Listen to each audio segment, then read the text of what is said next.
Ang nawawalang kaluluwa ni Ashiki ay nagpakita kay Code at inutusan siyang ipagpatuloy ang kalooban ng mga Otsutsuki. Sinabi niya kay Code na pakainin ng 10 buntot gamit si Koaki o si Boruto, pagkatapos kainin ng chakra fruit mula sa God Tree upang maging ganap na Otsutsuki. Nangako si Code na tutuparan ang hiling ni Ashiki. Dinala ni Yurito si Koaki kina Sai at Shikamaru. Kinumpirma nila na ang mga markang nakita ay claw marks ni Code. Pumunta si Code sa isang pasilidad na dating gamit ng kulto ni Boro at may mga tao pa roon. Nakita ni Koaki si Boruto sa Hokage Rock at sinabihan siya tungkol sa pag-inom ng gamot ni Amado. Ikinwento niya ang tungkol sa claw marks at binalaan si Boruto na kakaiba si Code sa mga inner. Sa pasilidad, hindi pinapasok si Code ng mga bantay at inatake siya.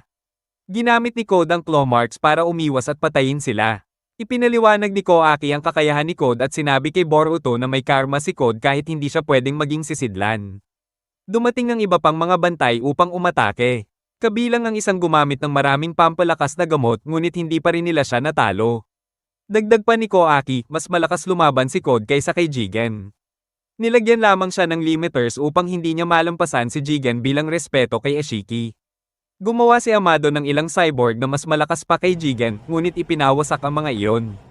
Si Code ang natira. Pinatay ni Code ang natitirang mga bantay at pumasok sa loob ng pasilidad. Sina Sai at Shikamaru ay nagulat kay Naruto tungkol sa claw marks at ikinumpara ito sa Flying Thunder God. Nagtalaga sila ng mga team upang bantayan ang 4 na markang nakita, ngunit iniisip din nila na maaaring panlilinlang lamang ang mga ito. Wala pa ring balita mula kay Sasuke, kaya ipinag-utos ni Naruto na ipaalam sa kanya ang tungkol sa claw marks. Naniniwala si Sai na hinahabol ni Code ang mga sangkot sa pagkamatay ni Ashiki. Sinabi ni Shikamaru kay Amado na paiigtingin ang seguridad sa kanya dahil siya lamang ang makakaalis ng limiters ni Code. Nagbabala si Amado na kung siya ay mahuli, susunod siya upang maiwasan ang pahirap. Tinawag siya ni Shikamaru na pabigat at sinabi ni Amado na iyon lamang ang paraan ng kanyang pag-survive. Nakita ni Code si Bug, isang tao sa pasilidad, at tinanong siya tungkol kay Ada, isang cyborg na itinago ni Boro sa halip na wasakin. Natakot si Bug at dinala si Code sa imbakan. Iminungkahi ni Koaki kay Boruto na lagyan si Code ng karma upang maging sisidlan ni Boruto. Sa ganitong paraan, mawawala si Code at mapoprotektahan si Boruto kung sakaling maaga siya ni Momoshiki. Nagpasya si Boruto na mag-training muna. Dinala ni Bug si Code kay Ada. Nagulat si Code na sinuway ni Boro ang utos ni Jigen at itinago ang ginawa niya. Ayaw din ni Code sa ideya na pabagsakin si Boro kung iniutos iyon ni Jigen. Sinabi ni Bug na gagawin niya iyon kung kinakailangan. Alam ni Code na alam ni Ada ang lahat at inutusan si Bug na gisingin siya. Nag-alinlangan si Bug at ipinaliwanag na hindi mapipilit si Ada na sumunod. Bago pa matapos ang paliwanag, binuksan ni Code ang imbakan. Nagising si Ada at dedma kay Code. Tinakot siyang papatayin ni Code pero chill lang si Ada at sinabing subukan niya. Hindi magawang sakta ni Code si Ada. Ipinaliwanag ni Ada na hindi niya siya binabalewala kundi nag-aalala lang siya dahil baka bad breath siya matapos ang mahabang tulog. Inutusan niya si Bug na samahan si Code papunta sa bar. Habang naghihintay, tinanong ni Code si Bug kung gusto ba siya ni Ada. Sinermonan siya ni Bug dahil parang baliw na siya agad sa ganda ni Ada. May isang gwardiya na nakakita kay Ada at tinutok ang armas niya. Bigla siyang na-awkward nang pakiusapan siya ni Ada na huwag magsumbong. Kaya sumunod na lang siya. Pinilit ni Bug si Code na tumakas na habang may chance pa. Si Code ay lutang na lutang sa mga mata ni Ada pero sinabi ni Bug na hindi iyon normal. Dumating si Ada at ipinaliwanag ang kaya at hindi niya kayang makita. Ipinakita niya ang kapangyarihan niya sa pamamagitan ng pagtingin sa ginagawa ni Koaki na kasalukuyang nakikipagtalo sa Team 7 tungkol sa training. Naiinis si Koaki sa chakra control training na sinasabing mahalaga ni Sarada. Sinubukan niyang gawing combat training ito. Hinarang ni Mitsuki ang atake ni Koaki, kaya lumipat ang target niya kay Sarada. Hinarang niya ang malaking fire attack ni Sarada sa pamamagitan ng pagbabago ng braso niya. Naloko niya si Sarada gamit ang Shadow Clone pero pinrotektahan siya ni Boruto. Nakita ni Boruto na mainitan ang ulo ni Koaki at gusto niyang maintindihan kung bakit. Nagkasundo silang mag-spar at kung sino ang manalo, siya ang pipili ng training. Si Code naman ay pilit kinukuha ang atensyon ni Ada, pero sinabi nitong pa-exciting pa lang ang palabas. Alam ni Ada na gusto ni Code malaman kung paano alisin ang limiters niya. Ipinaliwanag niya na si Amado lang ang makakagawa noon. Kailangan ng Ice Can at boses ni Amado, at hindi iyon kayang dayin ng transformation. Kailangan talaga ang tulong ni Amado o ang mismong mga mata niya. Naisip ni Code na hindi magandang ideya ang biglaang pag-atake sa Konoha. Humanga si Ada sa talino ni Amado kahit gusto pa rin niya itong patayin. Inutusan ni Ada si Bug na ihatid palabas si Code. Samantala, ikinwento ni Koaki na pinahirapan siya ni Jigen sa training. Noong gusto na talaga niyang lumakas para patayin si Jigen, doon siya mabilis na umunlad. Nagpakawala si Koaki ng energy blast pero sinipsip yun ni Boruto gamit ang karma. Gustong malaman ni Code ang higit pa tungkol kay Ada pero hindi siya interesado dahil hindi niya mabibigay ang gusto niya. Hindi siya Otsutsuki. Tinukso siya ni Ada tungkol sa kahinaan ni Jigen sa huling sandali nito. Nagtaka si Code kung bakit hindi niya siya kayang saktan. Ipinaliwanag ni Ada na may isa pa siyang kakayahan na dahilan kung bakit nahuhumaling ang mga tao sa kanya. Naiinis siya dahil hindi niya alam kung tunay ang nararamdaman ng iba, kaya galit siya kay Amado. Sinubukan umalis ni Bug pero hindi siya pinayagan ni Code. Inamin ni Bug na apektado rin siya kay Ada. Ipinaliwanag ni Ada na hindi siya naaapektuhan ng kakayahan niya ang mga kamag-anak o ang mga Otsutsuki. Kaya interesado siya kay Koaki dahil halos ganap na itong Otsutsuki. Napansin ni Koaki na pinapanood sila ni Naruto. Umabante si Boruto at mas gumaling ang galaw niya dahil sa karma. Inatake niya si Koaki gamit ang lightning kunai. Sinubukan ni Koaki itong sipsipin pero hindi na niya kaya dahil wala na siyang karma. Natalo siya ni Boruto at napunit pa ang headband niya. Pakiramdam ni Koaki ay ang hina niya at iniisip kung paano niya poprotektahan si Naruto sa ganitong kalagayan. Naintindihan ni Boruto ang kagustuhan ni Koaki na protektahan ng mahalaga sa kanya. Sinabi ni Koaki na pipigilan niya mismo si Boruto kung maaga ulit siya ni Momoshiki.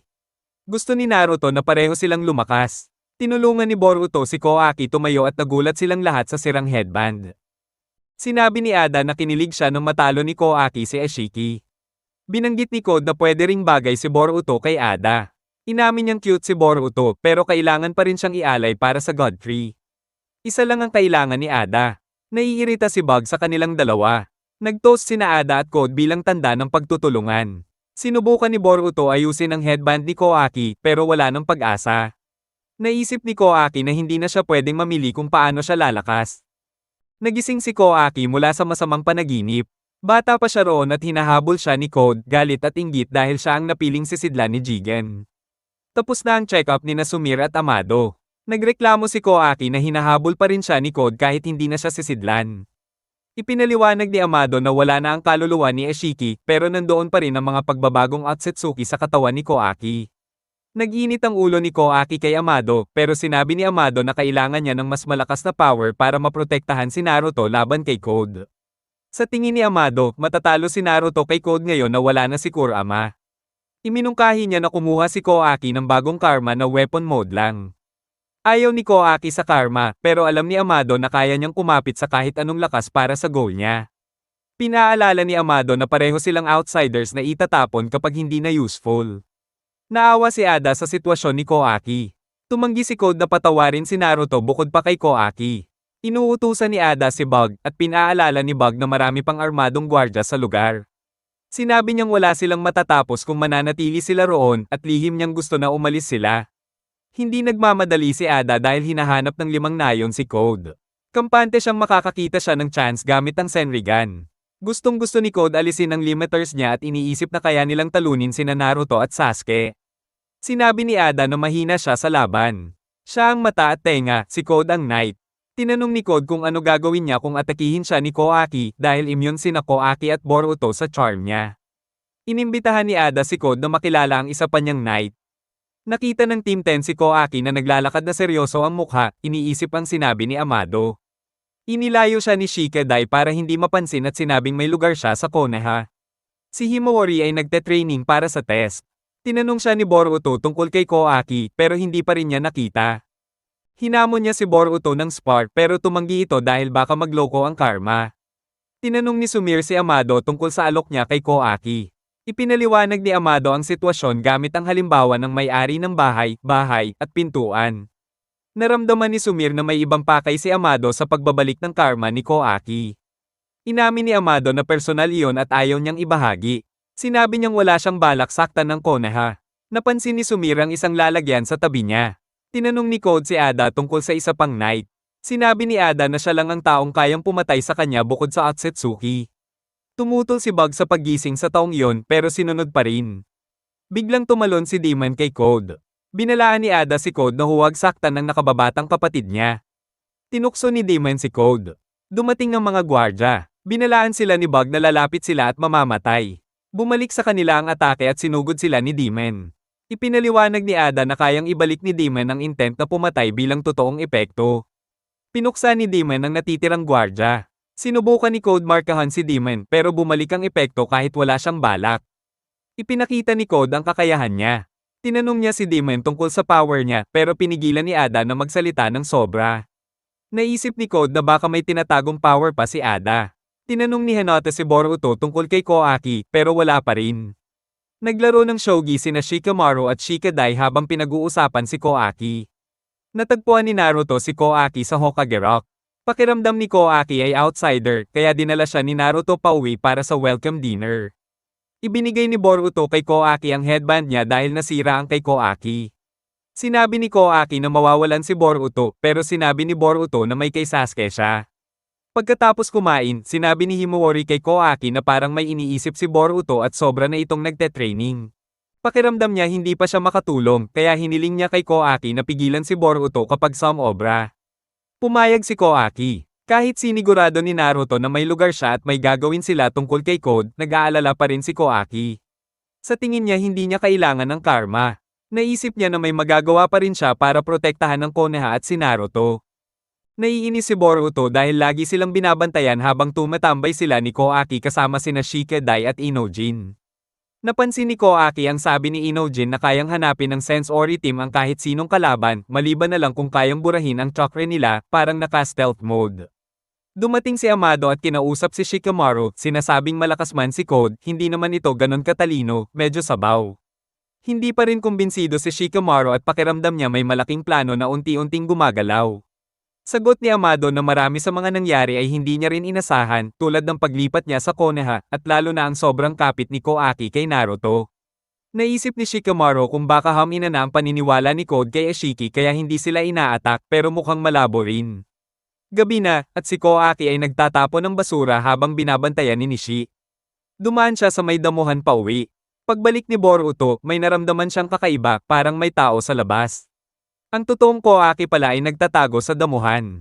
Si Nishi naman, ramdam pa rin sina Koaki at Boruto sa loob ng bahay.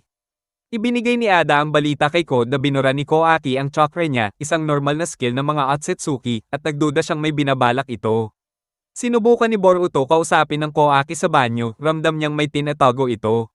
Sinabi niya kay Naruto na parang naramdaman niya si Koaki sa labas, pero sabi ni Nishi ay nasa loob pa rin daw si Koaki.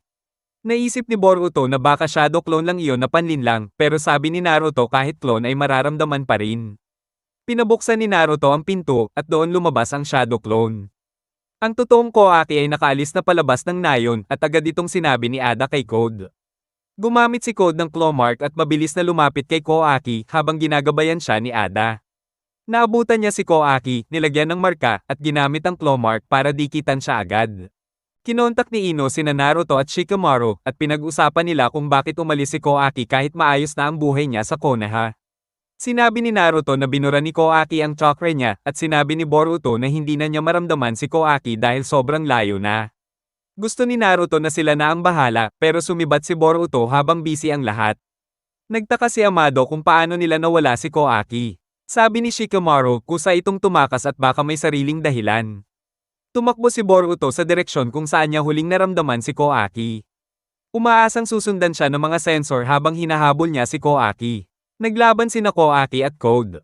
Pinagsabihan ni Ada si Code na huwag niyang mapatay si Koaki. Inilayo ni Code ang atake ni Koaki gamit ang claw mark.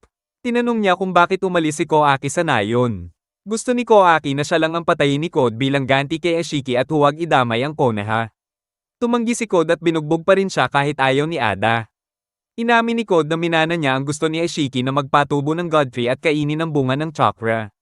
Nagulat si Koaki nang sabihing wala na siya sa listahan ng paghihiganti dahil may ibang gustong makipagkita sa kanya at balak siyang dalhin doon. Dumating si Boruto sakto para makialam. Sinabi ni Ada kay Code na naramdaman pa rin ni Boruto si Koaki kaya ito sumunod. Pinagalitan ni Boruto at Koaki ang isa't isa dahil pareho silang naligay sa peligro. Sabi ni Boruto, mararamdaman sila at magpapadala ng tulong ang Nayon, pero sabi ni Koaki, masisira lang ang plano niya dahil handa siyang mamatay mag-isa para protektahan si Naruto. Gusto niyang sumama kay Code papunta sa kung sino mang gustong makipagkita sa kanya dahil wala namang patutunguhan ang usapan nila ni Code. Kinabahan at kinilig si Ada sa ideya na gustong makipagkita ni Koaki sa kanya. Nag-away sina Boruto at Koaki tungkol sa ginagawa nila. Nang sabihin ni Koaki na hindi mahalaga ang gusto at iniisip ni Naruto basta ligtas ito, sinuntok siya ni Boruto. Lalong kinilig si Ada sa sobrang kapit ni Boruto kay Koaki, tinatawag niya itong parang tunay na kapatid. Sa gitna ng tensyon, inactivate ni Boruto ang karma niya. Nagpakilala si Code kay Boruto at sinabi na ang plano niya ay ipakain si Boruto sa Ten Tails. Gusto niyang subukan kung okay ba si Boruto bilang handog, parang quality check. Gusto ni Koaki na tumakbo si Boruto palayo, pero alam ni Boruto na hindi naman makikinig si Code at hindi rin siya papatakasin. Binigyan ni Ino ng balita si Naruto na kahit pinalawak na ang paghahanap, hindi pa rin nila makita si Koaki. Naalala ni Naruto na si Boruto ay kayang maramdaman si Koaki, pero umalis na ito. Kinumpirma ni Nishi na wala si Boruto sa paligid. Nagsimula ang laban ni Code at Boruto. Ginamit ni Code ang claw marks para umiwas at umatake pabalik. Tinaboy niya ang shuriken ni Boruto na pala ay shadow clone na nagbago ng anyo at umatake gamit ang kidlat na thunderclap arrow. Mabilis na tumakas si Code sa claw mark at natuwa siya sa mga ninja style ni Boruto. Pero napansin niyang sablay pa si Boruto sa paggamit ng karma, kaya inactivate niya ang sariling white karma. Mas lalong na-pressure si Boruto.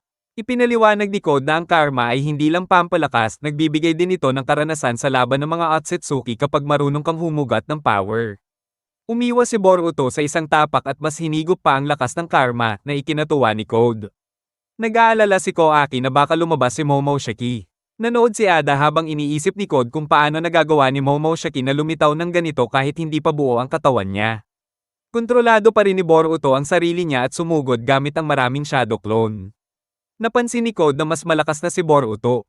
Minarkahan niya ang isang clone para umatras at umatake, pero hinayla siya ni Boruto palabas ng marka. Umiwas si Code sa isa pang Rasengan gamit ang claw mark. Nagtaka si Koaki kung paano nakontrol ni Boruto ang sarili niya. Kinausap ni Code si Ada na nag-isip na baka dahil ito sa gamot ni Amado at pinaalalahanan siyang huwag maliitin si Boruto. Gusto ni Naruto na hanapin ni Ino si Boruto dahil pakiramdam niya ay sinundan nito si Koaki. Dumating si Shikamaru at sasama siya dahil wala na si Naruto ng Kurama. Gusto sumama ni Hinata pero pinakiusapan siya ni Naruto na bantayan si Himawari. Pumasok si Naruto sa Sage Mode at sinabihan si Himawari na ibabalik niya sina Boruto at Koaki. Sinubukan ni Boruto na sipsipin ang mga marka ni Code gamit ang karma pero pamalya. Ipinaliwanag ni Koaki na kahit gawa sa chakra ang mga marka, may halong bakal mula sa dugo ni Code kaya parang totoong bagay. Hindi sigurado sina Boruto at Koaki sa kalagayan ni Boruto at hindi tiwala si Koaki sa gamot ni Amado. Iniisip ni Code na kahit may gamot, hindi pa rin nawawala si Momoshiki at si Boruto ay Otsutsuki pa rin, pwede pa ring ialay. Nagulat sila na alam ni Code ang tungkol sa gamot. Nangako siyang babalikan si Boruto at sinubukan niyang isama si Koaki. Gumanti si Koaki gamit ang Shadow Clone kaya napaatras si Code para iwasan silang dalawa. Tinanong ni Code kung bakit nagbago ang isip ni Koaki. Sagot ni Koaki na lahat ng ginagawa niya ay para kay Naruto. Sa Sage Mode, nahanap ni Naruto si Boruto kasama ang isang chakra na hindi niya kilala. Sinabihan niya si Ino at umalis sila ni Shikamaru. Patuloy ang laban ni Boruto at Koaki laban kay Code. Sinabi ni Sai kay Amado na lumalaban si Koaki kay Code. Nagtaka si Amado dahil wala namang sensory power si Code para makita si Koaki ng ganun kabilis. Naisip ni Sumir na baka may bagong kakampi si Code pero wala namang alam si Amado na ganun kagaling. Malalim ang iniisip ni Amado kung ano ang susunod na gagawin ni Koaki. Biglang bumagsak si Boruto sa sakit. Sinamantala ito ni Code at inatake si Koaki. Sa isip ni Boruto, tumigil ang oras at muling lumitaw si Momoshiki. Tinukso niya ang pagsubok na pigilan ng karma gamit ang gamot. Nagdesisyon siyang patayin si Code at inagaw niya ang katawan ni Boruto, umatake gamit ang isang napakalaking Rasengan. Umiwas si Code sa atake ni Momoshiki at namangha siya sa lakas nito bilang Otsutsuki. Doon niya naintindihan kung bakit natalo si Boro. Sinabi ni Momoshiki na siya na ang susunod at tuloy-tuloy ang atake, todo pressure kay Code. Kinausap ni Ada si Code at binalaan siya na sobrang lakas ni Momoshiki. Pinatigil ni Code si Koaki at ginamit siya bilang panangga laban kay Momoshiki dahil kailangan ni Momoshiki ng isang Otsutsuki bilang handog para sa bunga ng chakra. Binago ni Momoshiki ang Rasengan niya at ginawa itong malayo ang atake na sobrang eksakto. Kaya nahiwalay si Code kay Koaki na agad niyang dinampot. Sinubukan ni Koaki na lumaban kay Momoshiki pero natabunan siya ng lakas nito. Dumating si Shikamaru at kinulong si Momoshiki gamit ang anino, kaya nakaligtas si Koaki ng masagip ni Naruto. Nagtaka si Ada kung paano pa mababawi ni Code si Koaki. Nabahala si Koaki dahil inilagay ni Naruto ang sarili niya sa panganib. Sinubukan ni Shikamaru higpitan si Momoshiki gamit ang anino, pero sobrang lakas nito. Dinakip ni Code si Shikamaru at ginawang bihag. At ipinakita kay Momoshiki na may tsansa na siyang makaganti kay Naruto. Natuwa si Momoshiki sa ideya na mapatay ng anak ang ama.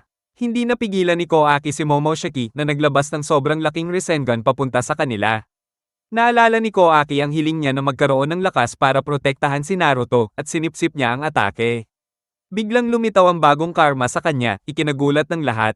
Sinabi ni Ada kay Code na mukhang hindi talaga binigyan ni Amado ng choice si Koaki.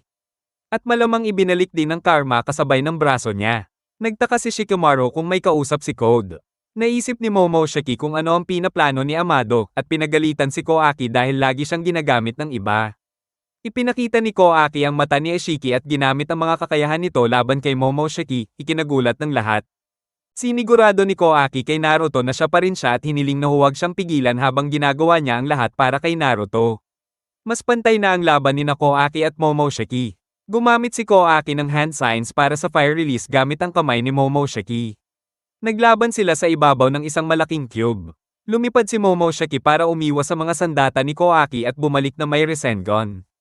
Unti-unting bumalik ang ulirat ni Boruto kaya tinamaan ni Koaki si Momoshiki ng mga chakra rod. Sinubukan niyang durugin si Momoshiki gamit ang cube pero iniligtas ni Naruto si Boruto. Sinabi ni Naruto na tama na pero desidido si Koaki na patayin si Momoshiki. Hindi kayang patayin ni Naruto si Boruto kaya si Koaki ang gagawa nito. Tumayo si Boruto at nadismaya dahil hindi pala gumana ang gamot. Tinanong ni Koaki kung naaalala niya ang pangako at umoo si Boruto. Tinulak ni Boruto palayo si Naruto gamit ang hangin at hiniling kay Koaki na gawin na. Binago ni Koaki ang braso niya at isinaksak ito sa itaas na bahagi ng katawan ni Boruto. Ikinagulat ng lahat. Binalikan ni Naruto sa isip ang buong buhay ni Boruto habang pilit niya itong ginigising pero walang nangyayari. Nagulat si Code na napatay si Boruto sa kamay ni Koaki at mas lalo siyang nagulat nang bumalik ang karma ni Koaki. Binalaan ni Ada si Code na huwag isipin na ialay si Koaki kapalit ni Boruto para sa God Tree. Tinakot ni Code si Shikamaru na papatayin niya ito kapag lumapit si Koaki. Walang pakialam si Koaki kaya pinakawalan ni Code si Shikamaru at sinubukang tumakas. Pinatigil siya ni Koaki sa pamamagitan ng pagpapaliit sa mga claw mark niya para hindi magamit ni Code. Nilate ni Koaki si Code at ipinakita na ang pagpatay kay Boruto ay patunay kung hanggang saan siya aabot para protektahan si Naruto. Umatake siya at pinwersa si Code. Si Shikamaru naman ay pumunta kay Naruto na hindi pa rin makapaniwala at ayaw tanggapin ang nangyari, pero pinaalala niyang hindi pa tapos ang laban. Sinabi ni Koaki kay Code na kung ang taong gustong makipagkita sa kanya ay kalaban din ni Naruto, wala rin siyang awa rito at pinasabog siya ng harapan. Nawala ng malay si Koaki dahil hinayla ni Code si Demon palabas ng claw mark sa ulo niya para saluhin at ibalik ang atake. Nagalit si Ada dahil isinama ni Code si Demon ng walang palem at humingi siya ng sorry sa paggising dito. Gusto ni Demon na makipaglaban pero ibinalik siya ni Code kay Ada. Pinagalitan ni Ada si Code dahil sobra na ang ginagawa niya at sinabi na siguraduhin niyang ayos si Koaki. Sinabi ni Code na pwede naman niyang tingnan si Koaki mismo at sinabi ni Ada na kung namatay si Koaki, ipapapatay niya si Code kay Demon. Aminado si Code na sa ngayon ay hindi pa niya kaya si Koaki. Sinubukan siyang hulihin ni Shikamaru nang lapitan niya si Koaki at sinabi niyang paparating na ang tulong. Akala ni Code bluff lang iyon pero ayaw niyang sumugal dahil pagod na siya sa laban kay Koaki. Umalis si Code at sinabi kay Shikamaru na ipaalam kay Amado na gagamitin niya ito para matanggal ang mga limit niya. Tinanong ni Shikamaru si Naruto kung ano ang gagawin kay Koaki dahil handa itong gawin ang lahat para protektahan siya. Tumanggi si Naruto na sisihin si Koaki. Hirap paniwalaan ni Shikamaru na hindi sinisisi ni Naruto si Koaki sa pagkamatay ni Boruto. Biglang gumalaw si Boruto at nagtanong kung sino ang namatay, ikinagulat ng lahat. Umiyak si Naruto sa tuwa at niyakap siya. May bago ng marka sa katawan ni Boruto at kinausap siya ni Momoshiki. Ipinaliwanag ni Momoshiki na bilang sisidlan, si Boruto ang tali ng kaluluwa niya, at kung tuluyang namatay si Boruto, mawawala rin siya tulad ni Ishiki. Inamin ni Momoshiki na ginamit niya ang natitirang bahagi ng karma para buuin muli ang nasirang katawan ni Boruto. Dahil dito, hindi na siya pwedeng mabuhay muli gamit ang karma. Akala ni Boruto panalo na siya, pero sinabi ni Momoshiki na dahil tapos na ang buong proseso ng karma. Ganap na siyang Otsutsuki, kaya pwede pa rin siyang ialay para sa God Tree, at malalaman iyon ni Code agad. Dagdag pa ni Momoshiki na hindi na muling mabubuhay si Boruto sa ganitong paraan. Sinabi ni Boruto na nagkamali rin si Momoshiki noon, pero tumawa lang ito at sabing magkaibang bagay iyon at inaabangan na lang ang mangyayari. Ipinaliwanag ni Boruto kina Naruto at Shikamaru kung paano siya nabuhay muli. Ipinalam naman ni Ada kay Code ang lahat ng ito. Pinaalala ni Ada ang usapan nila at binalaan si Code na kung wala pa rin siyang silbi matapos matanggal ang mga limit niya. O kung maging istorbo siya, papatayin niya ito ng walang alinlangan. Sinabi ni Code na may mga ginawa na siyang hakbang. Nagising si Koaki sa ospital habang inaalagaan ni Sumire. Nagtaka siya kung bakit hindi siya nakakulong matapos patayin si Boruto at sinabi ni Sumire na ayos na si Boruto. Napansin ni Koaki na ibinalik ni Amado ang karma niya at inamin niyang sa unang pagkakataon ay natuwa siya rito dahil kung wala iyon, patay na sana si Naruto. Nag-usap sina Boruto at Koaki sa Hokage Rock tungkol sa kahulugan ng lahat para sa bawat isa. Desidido si Koaki na burahin ang lahat ng banta kay Naruto habang desidido si Boruto na patunayan na mali si Momoshiki. Sa huli, ipinakita ang simula ng laban nilang dalawa sa Hokage Rock.